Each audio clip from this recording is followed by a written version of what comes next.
Soc l'electró de l'Electra. Aquest any us donaré consells per estalviar i fer un ús eficient, segur i sostenible de l'energia.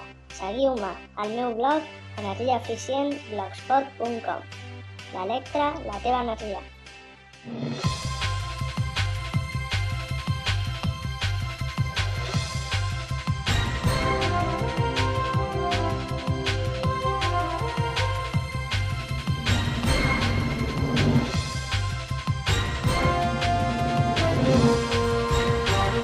Hola, bona nit. Dos protestes, dos conflictes han confluït aquest dimecres en el ple municipal de la Garriga amb un únic resultat. I aquest és que, malgrat tot, malgrat l'oposició política, malgrat l'oposició ciutadana, que la reforma del centre de la Garriga, com el projecte per fer una planta de biomassa al municipi, tiren endavant. És la notícia més destacada del Redacció Vallès Oriental d'aquest dijous.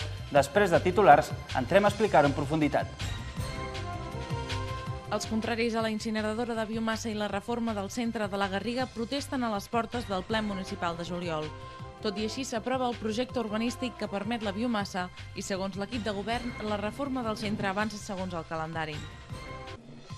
El sindicat UGT assegura que la crisi ha fet augmentar encara més la temporalitat. 9 de cada 10 contractes signats l'any 2009 van ser temporals. El perfil de l'aturat vallesà és el d'un home de mitjana edat, poca formació i provinent del sector serveis o la construcció. El Centre d'Atenció d'Animals de Companyia de la comarca alerta que durant els mesos d'estiu i sobretot el mes d'agost, les adopcions de gossos i gats són mínimes. En canvi, es mantenen o creixen els abandonaments. La saturació del centre, per tant, augmenta aquestes setmanes. Dos protestes, dos conflictes, un ple municipal i dos projectes que, malgrat l'oposició política i ciutadana, tiren endavant. La reforma del centre de la Garriga continua el calendari previst, segons ha dit l'equip de govern en el ple municipal d'aquest dimecres, i, per altra banda, el projecte per fer una planta de biomassa al municipi ha acabat el seu tràmit municipal i ara dependrà de la Generalitat. Un grup de membres de la plataforma antiincineradora del Congost s'han aplegat aquest dimecres a la plaça del Silenci, minuts abans del ple. Llaços blancs i pancartes. Minuts després han baixat a la plaça de l'Església, on diverses desenes de persones s'han concentrat de forma sorollosa contra la reforma del centre del poble. Allà han confluït les dues protestes. Mentrestant, al Saló de Plens, els 7 grups municipals avançaven en l'ordre del dia. Un ordre del dia amb referència a dos dels conflictes que marquen la política local des de fa mesos, la planta de biomassa i la reforma del centre. El ple havia d'aprovar el canvi del Pla General per permetre al grup Tamayo instal·lar una incineradora de biomassa en uns terrenys fins ara públics a canvi de diverses millores. La plataforma, que fa anys lluita contra el projecte, ha assistit a la protesta amb resignació. L'últim que els interessa és escoltar-nos i crec que tot el que hem estat dient no forma part de cap estirabot ni de cap bogeria i, per tant, és una sensació d'impotència de que faran el que voldran, estigui ben fet o estigui mal fet, i, per tant, hem de seguir el nostre camí, que és el judicial. La plataforma presentarà un contenciós administratiu contra la modificació urbanística. Tot i així, encara no hi ha data. Tot el fet de residus que hi ha pel mig, tot el tema de la moguda econòmica, de modificacions del pla urbanístic, de l'apoderació descarada de 30.000 metres quadrats de riu, que és de domini públic. Per tant, tot això ja no ha servit per res, ningú ha volgut atendre el que hem estat parlant, hem presentat 3.000 firmes. Avui tot això s'acaba a la Garriga i creiem que ja es va en un àmbit diferent. El ple ha aprovat 13 vots a favor i 4 en contra de la modificació. Els grups dels equips de govern han tornat a votar per separat i el principal grup opositor, Convergència i Unió, ha acusat l'alcaldessa de canviar de posició. L'aprovació ha estat aplaudida per bona part de la plantilla del grup Tamayo presents a la sala. Per la seva part, els membres de la plataforma Salvem el Centre han assistit a la protesta amb més quantitat. Han entrat a la plaça de l'Església, regirada per les obres, i també després a la plaça de Can Dax. La plataforma continua amb les seves protestes després del fracàs de les negociacions amb l'equip de govern. Després d'una primera protesta vam començar una sèrie de reunions amb l'Ajuntament i amb els arquitectes que van dur a un resultat zero perquè l'Ajuntament va mostrar una voluntat nul·la de bellugar cap peça, malgrat nosaltres els havíem dit molt clar que ens assèiem a una taula de negociació perquè teníem ganes de bellugar posicions i en aquest sentit ja que l'Ajuntament ja havia rebentat les places, el que era la nostra opció C, doncs es va haver de necessàriament modificar i vàrem quedar-nos amb el Sauló i Llambordres i l'Arbrat. Però ni així. Segons s'ha informat en el ple, segueixen el calendari previst, tot i que hi ha hagut 3 troballes arquitectòniques, una de les quals pot retardar les obres un temps. El que estem veient és que les obres estan generant una molèstia important a la població.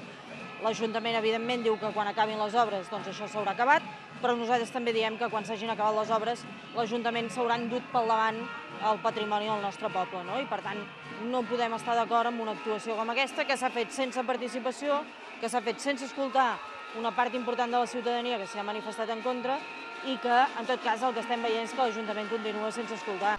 La plataforma assegura que mai han dit no a la reforma del centre, sinó no a aquesta reforma que no respecta les singularitats garriguenques. A nivell polític, la reforma del centre té una oposició majoritària. La majoria dels regidors del ple hi estan en contra. El que mai es pot fer és ser bel·ligerant amb la ciutadania. Vostès ho han fet. Han estat bel·ligerants fins l'últim moment amb la ciutadania. I en lloc d'afrontar l'actual situació de conflicte amb moderació i amb una certa dosi d'humilitat, senzillament han replicat i contrarreplicat, mobilitzant els fidels dels seus partits perquè els hi treguin les castanyes del foc. Esquerra, Grup Independent i el regidor no adscrit han amenaçat l'alcaldessa d'abandonar el ple si es continua informant en aquestes sessions de l'avenç de les obres. Per la seva part, l'alcaldessa Neus Bolbena ha assenyalat que sí escolten la ciutadania. Negociar, evidentment, a vegades es diu que sí i a vegades es diu que no. Negociar no vol dir sempre dir que sí a les coses. Ens hem assentat a parlar sempre que se'ns ha demanat i no hem defugit mai aquestes responsabilitats. Ser bel·ligerants amb la ciutadania, en tot cas, crec que no és veritat. La reforma del centre de la Garriga té un calendari d'obres previst de 4 mesos. Els canvis en les places de l'Església, Can d'Acs i el carrer Nou haurien d'estar llestos a finals de setembre. Cada cop, el marge pel que demanava Salvem el centre és, per tant, menor. Aquest dimarts s'han aprovat les conclusions de la comissió parlamentària que ha investigat els presumptes vincles entre Convergència Democràtica i el Palau de la Música, una comissió que ha tingut en aquests mesos un clar protagonisme vallesà. Finalment, el govern tripartit ha imposat les seves conclusions.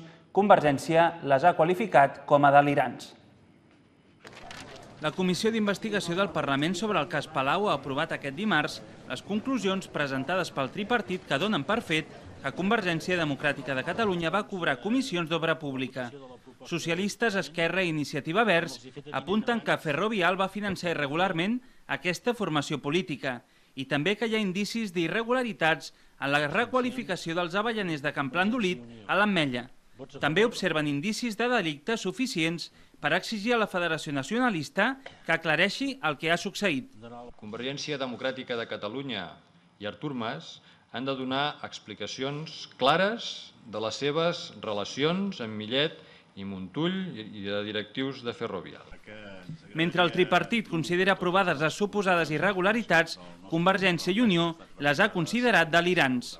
Tant pels testimonis, més de 50 persones, com pel propi informe final de l'Oficina Antifrau, totes aquelles afirmacions acusatòries han resultat ser difamatòries, totes aquelles acusacions taxatives dites directament o veladament no s'han pogut ni demostrar ni provar. La comissió parlamentària ha aprovat les conclusions l'endemà que el tripartit anunciés que portarà a la Fiscalia el suposat finançament irregular de Convergència Democràtica.